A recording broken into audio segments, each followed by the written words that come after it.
ఢిల్లీలోని నేబ్ సరాయ్లో ఒకే కుటుంబంలో తల్లిదండ్రులతో పాటు వారి కూతురు కూడా కిరాతకంగా హత్యకు గురైన సంగతి తెలిసింది.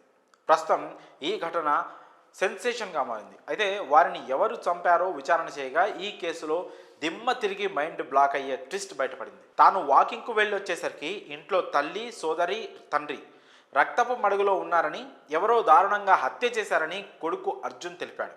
దీంతో పోలీసులు దృష్టి పెట్టి విచారణ జరపగా షాకింగ్ న్యూస్ తెలిసింది. ఇంటి సమీపంలోని సీసీ కెమెరాల్లో రికార్డైన దృశ్యాలు పోలీసుల అనుమానాన్ని నిజం చేశాయి. ఇంతకీ పోలీసుల అనుమానం ఎవరిపై? హత్య చేసింది ఎవరు?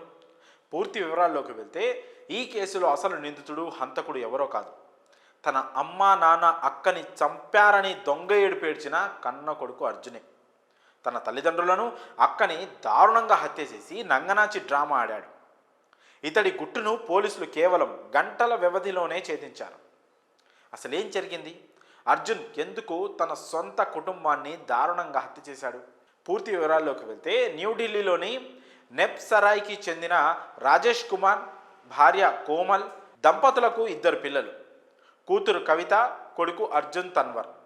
ఇక డిసెంబర్ 4న రాజేష్ కోమల్ల పెళ్లి రోజు.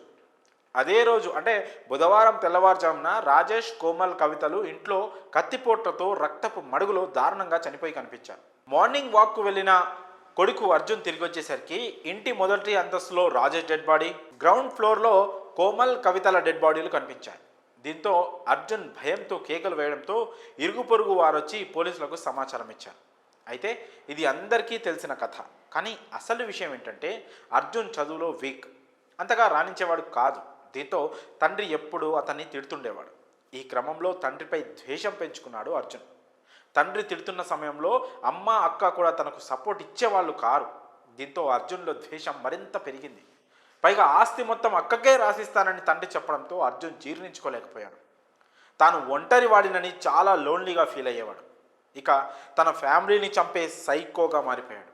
ప్లాన్ ప్రకారం మొదట తన అక్క నిద్రలో ఉండంగా ఆమె గొంతు నిలిమి హత్య చేశాడు.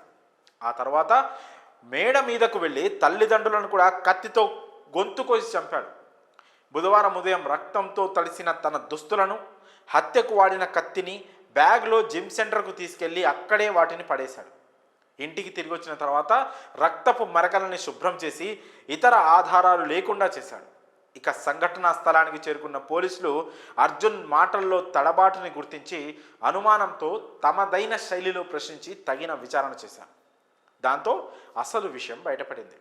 హంతకుడు అర్జునే అని తెలిసింది. దీంతో పోలీసులు అతన్ని అరెస్ట్ చేసి స్టేషన్కు తరలించారు. ఎంత దారుణం!